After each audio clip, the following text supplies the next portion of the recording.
Saint solid waste management board की Chinese company की गाड़ियों ने एक बार फिर केएमसी वर्कशॉप में कायम लैंड डिपार्टमेंट के एंटी इंक्रोचमेंट स्टोर की दीवार पार्किंग के दौरान मुसलसल तीसरी बार गिरा दी। जी हाँ, जिससे वहां पड़ा हुआ आवाम का इंसदाद और तजावुजात का सामान गायब और चोरी होने का खदशा पैदा हो चुका था।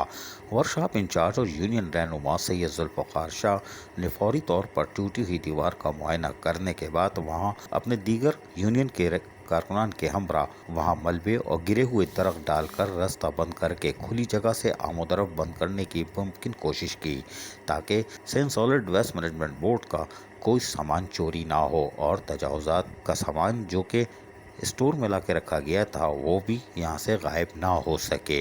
ये यूनियन है जो कि सेंट सॉलिड वेस्ट मैनेजमेंट बोर्ड के सामान की भी हिफाजत कर रही है, जबकि 25% चार्टर ऑफ डिमांड, ये तो बड़ी दूर की बात है।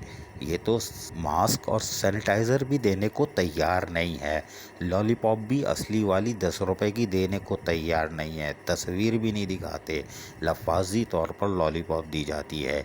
लेकिन ये यूनियन है जो कि इनके सामान को भी हिफाजत कर रही है और लोगों का सामान जो कारोबारी लोगों का आया है वो भी गायब ना हो उसकी भी हिफाजत कर रही है।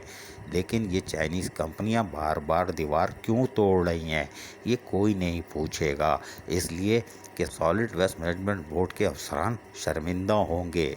चाइनीज़ कंपनी उनको सुना देगी और पोल पट्टी खोल सकती है, लेकिन वो तो आने वाले दिनों में खुलने भी वाली है। लेकिन यूनियन ने अपना काम फिर कर दिया। अजीज़ आरिफ, KBS बलियाती न्यूज़ कराची। ऐसी ही खूबसूरत वीडियोस फ्यूचर में हासिल करने के लिए रेड बटन पर क्लिक करके और बेल आइकॉन को प्रेस करके हम सबके सब्सक्राइबर बनना मत भूलिए।